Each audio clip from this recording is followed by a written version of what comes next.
संजय शर्मा जी के पास आ जाते हैं। संजय शर्मा जी, क्यों ऐसी स्थिति बनी कि बीजेपी शासित राज्यों में ही ये हालात बन रहे हैं?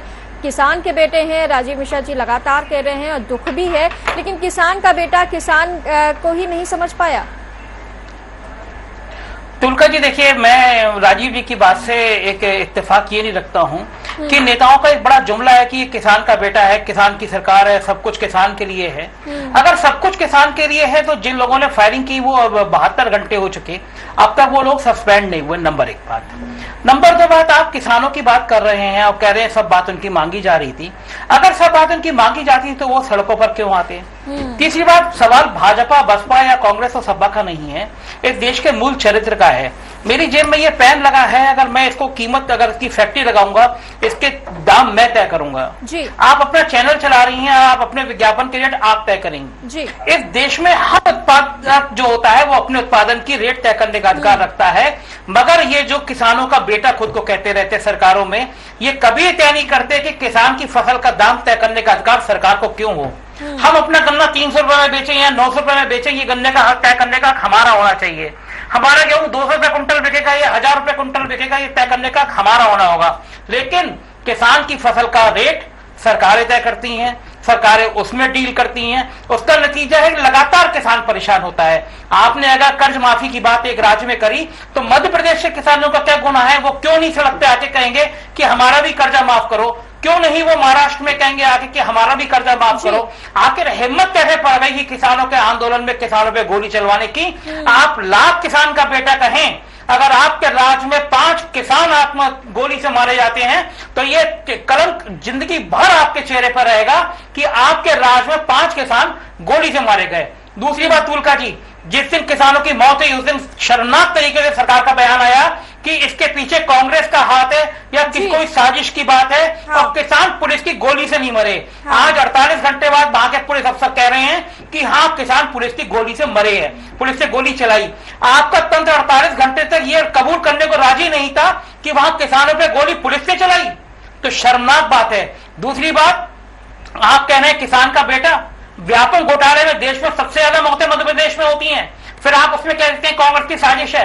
किसानों में गोली चलती है, 5 मरते हैं, कहते हैं कांग्रेस की साजिश है। अरे अगर कांग्रेस की साजिश है तो आप बेनकाब करिए ना। हम खुद मानते हैं कि कांग्रेस भी इन कदमों में शामिल रही है।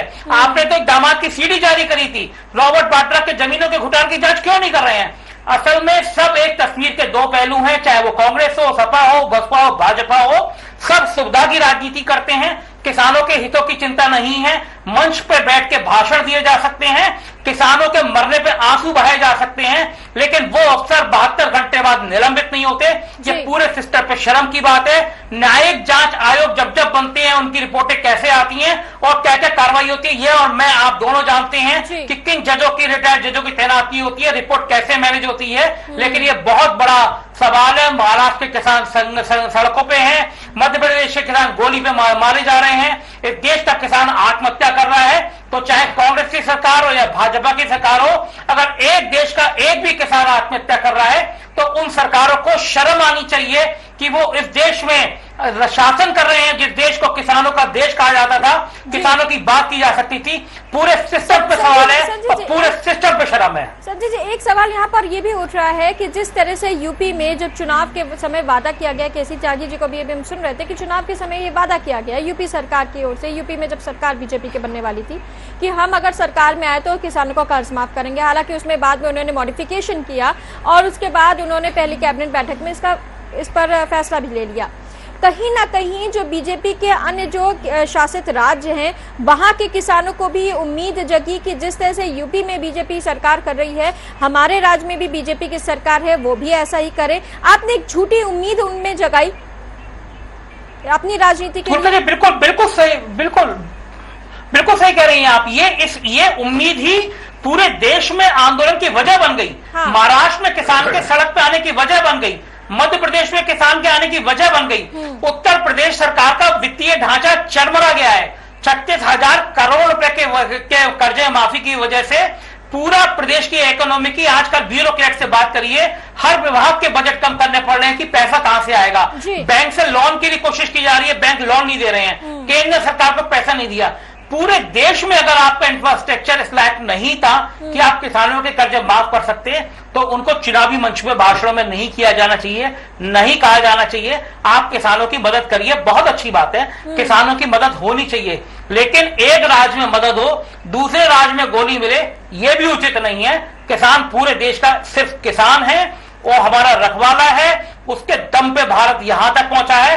भारत अगर कभी सोने की चिड़िया कहा जाता था तो वो इसलिए किया जाता था, हमारे यहाँ अन्न के भंडार हुआ करते थे। और उस अन्नदाता को केवल मंच के भाषणों तक सीमित मत रहिए, उस अन्नदाता का दिल से कदर करिए और उन लोगों को निलंबित करिए, दंडित करिए जिन्होंने किसानों पे गोली चलवाई थी। अगर आप निलंबित नहीं करेंगे, दंडित नहीं करेंगे, तो ये चुनावी मंच के भाषण हम लोग सुनते सुनते पक चुके हैं।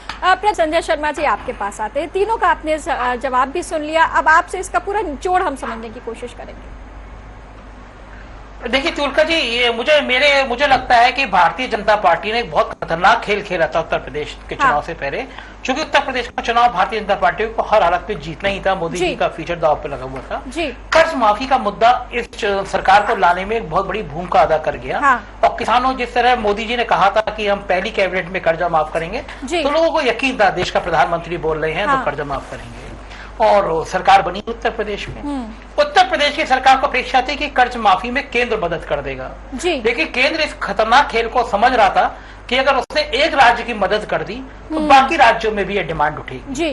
और नतीजा ये हुआ कि उत्तर प्रदेश के मुख्यमंत्री पिछले 3 महीनों से इस बात की मगजमारी कर रहे हैं और बहुत ज्यादा मितव्ययता की बात कर रहे हैं, बाकी डिपार्टमेंट का बजट कम कर रहे हैं कि किसी तरह किसानों का कर्जा माफ हो जाए। इसमें भी कोई दो राय नहीं, वो बहुत मेहनती है, बहुत मेहनत कर भी रहे हैं। लेकिन समस्या यह है कि आपने उत्तर प्रदेश के किसानों को जो सब विभाग दिखाया, उसका हक महाराष्ट्र के किसान क्यों नहीं लेंगे, उसका हक मध्य प्रदेश के किसान क्यों नहीं मांगेंगे।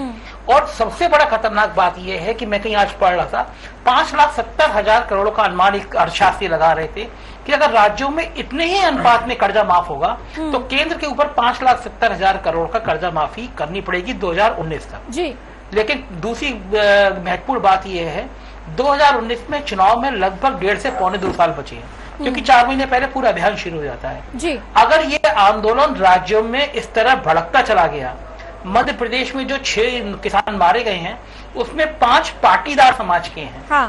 पाटीदार समाज गुजरात में भारतीय जनता पार्टी की गले की हड्डी बना हुआ है, क्योंकि जब से हार्दिक पटेल ने मूवमेंट शुरू किया है तो गुजरात में वो समुदाय बहुत तेजी से अलग हो रहा है और उसको समेटने की कोशिश भाजपा कर रही है।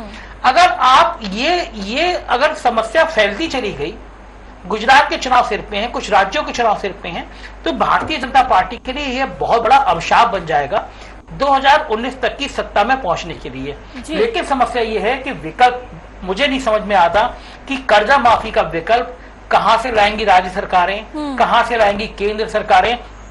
जो आप आज राहुल गांधी पे आरोप लगा रहे हैं कि वो वहां पे क्यों आ गए, जब कांग्रेस की सरकार थी तो यही काम भारतीय जनता पार्टी के नेता करते थे और कांग्रेस के नेता पूछते थे आप यहाँ राजनीति करने को चले आ गए। ये लूरा कुश्ती चलती रहेगी। अब होगा ये राज किसी तरह किसानों को मैनेज अगर नहीं कर पाए तो शिवराज सिंह चौहान जी के लिए आने वाले दिन बहुत बड़ी मुसीबत का सबब बनेंगे। और दूसरी महत्वपूर्ण बात, तो लोकसभा चुनाव से पहले आपको याद होगा जब भारतीय जनता पार्टी की धड़ेबाजी सामने आती थी तो 2 नाम मोदी जी के नाम से पहले उभरते थे। देश में प्रधानमंत्री के लिए मोदी जी के बाद दूसरा नाम शिवराज सिंह चौहान का उभरता था। तो जाहिर है राजनीति में कोई विकल्प पसंद नहीं करता। अब जिस धड़े के शिवराज सिंह चौहान माने जाते थे, उस धड़े के सामने भी अगली परीक्षा होगी कि वो अपने नेता को कैसे बचाए। जाहिर है एक अग्निपथ है शिवराज सिंह चौहान के सामने, जिससे उनको निकल कर आना है। जी, जाहिर तौर पे एक आंकड़ा भी हम यहाँ रख देते हैं कि मालवा निमाड़ जहाँ पर ये पूरा इस वक्त हिंसा भड़की हुई है, वहां पर बीजेपी की सरकार बनाने का बहुत बड़ा योगदान था। इस अंचल की 70 में से 60 सीटें बीजेपी के खाते में रही हैं पिछले चुनावों में। और अब इस वक्त हालात इतने बेकाबू हो चुके हैं कि अब क्या होगा, क्योंकि चुनाव मध्य प्रदेश में भी हाल ही में है और वहां पर इसका परिणाम क्या आता है ये तो चुनाव के वक्त ही पता चलेगा।